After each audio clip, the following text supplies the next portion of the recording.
Beach FM, locals talking to locals. Beach FM, great to welcome back the chair of the Paraparaumu Raumati Community Board, Kathy Spiers. Good morning to you, Kathy.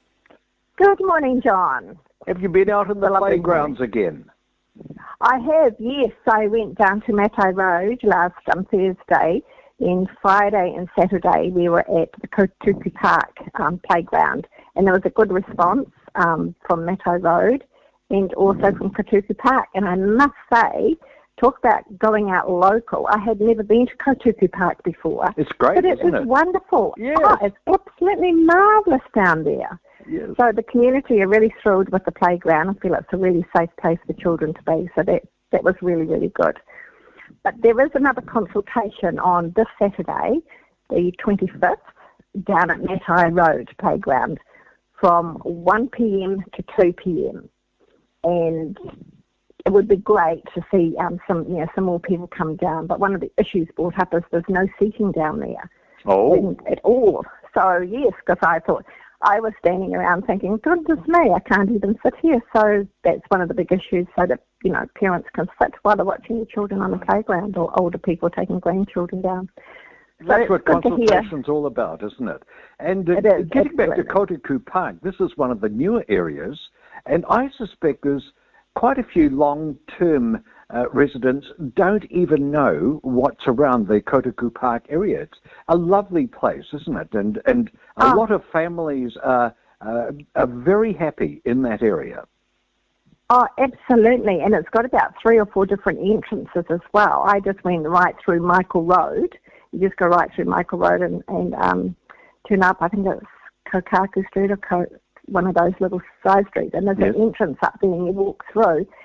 But it's amazing for families, the amount of open space there for children to have a, game of soccer or cricket or anything. It's just, and children riding their bikes. It's just, I was surprised. So I'm really pleased that I'm going out and about and learning a bit more about our own community here. Well, that's great, and this is a really good excuse for you. But, of course, we should all get out and get active and take advantage of these open spaces, which is one of the blessings of this area. I think that we've got very good open spaces, and people tend to use them as well. Yes, and Council's doing an open space strategy at the moment, so I'm just keeping an eye on that and seeing where that is. So I'm going to follow that up as well. Great. So that's good. What else are you keeping an eye on? Right. Well, our community board doesn't meet again until the 18th of August. However, the next couple of weeks is important for people who are wanting funding from our community board.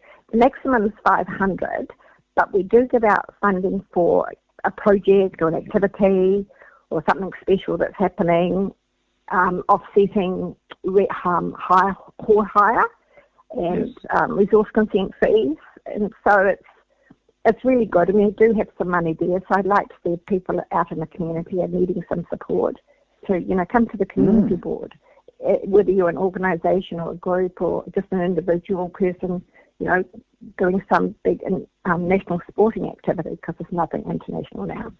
But if you need to go away somewhere for and representing the Paraparaumu Raumati, then we can help out with up to $500 funding. So that's really, really good. Now, the reason that there's a lack of international sport, of course, is COVID-19. And I think in the past you've mentioned that you'd particularly welcome applications from people or organisations working with the COVID-19 response. Yes, that's right, and we do have some funding there. So if you have been affected by COVID-19, by all means, put in an application.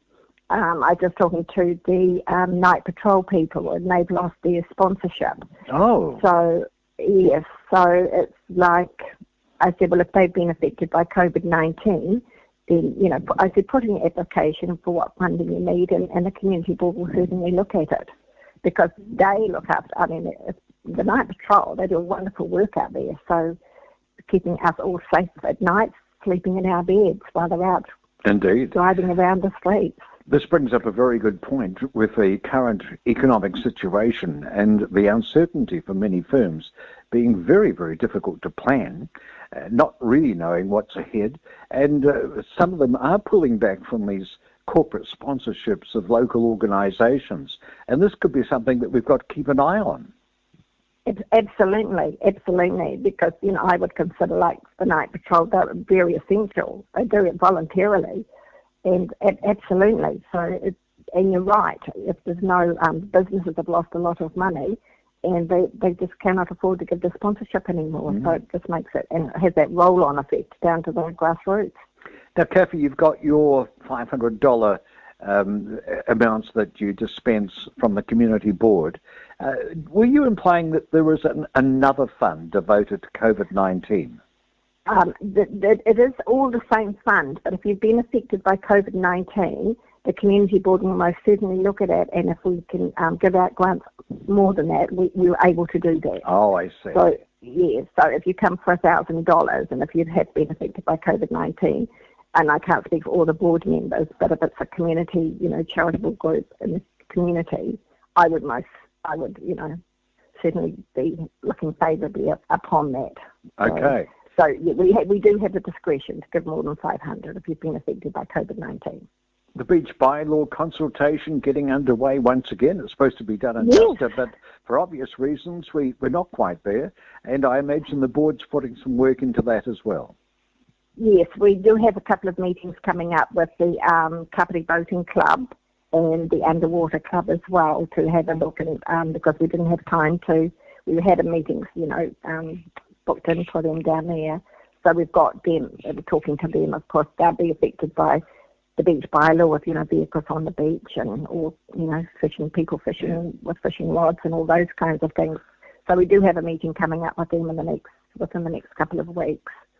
So that's good, because they're an important part of the beach bylaw being down there on the beach.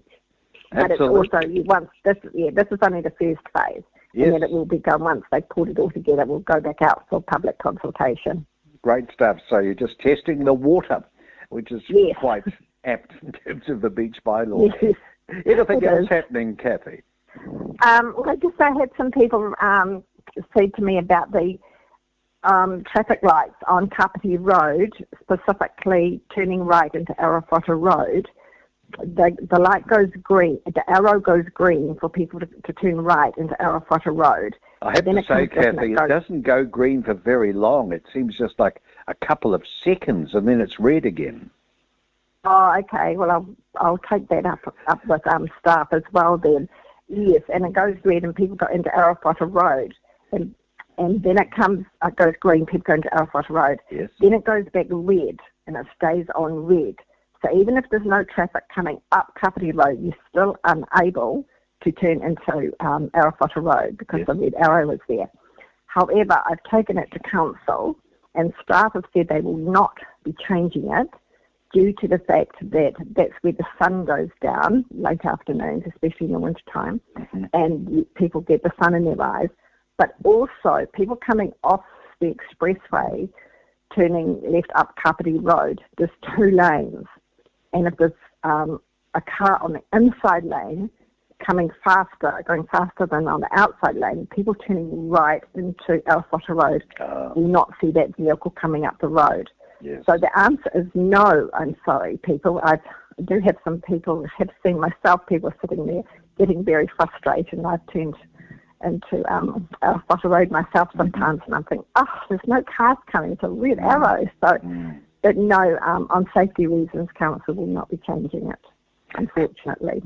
Yes, traffic lights can be the most frustrating jolly things. You can be sitting there, no other cars around for ages, I know. and it's a red light. You think, if this was the old days, I'd be gone by now. However, I'm sure that there must be some rhyme to the reason, and that it's all under control. If not, I'm sure you'll sort it out for us, Kathy. Lovely to talk to you. Thank you very much for your company this morning. John. Thanks, John. Thank you. Bye. 106.3 Beach FM.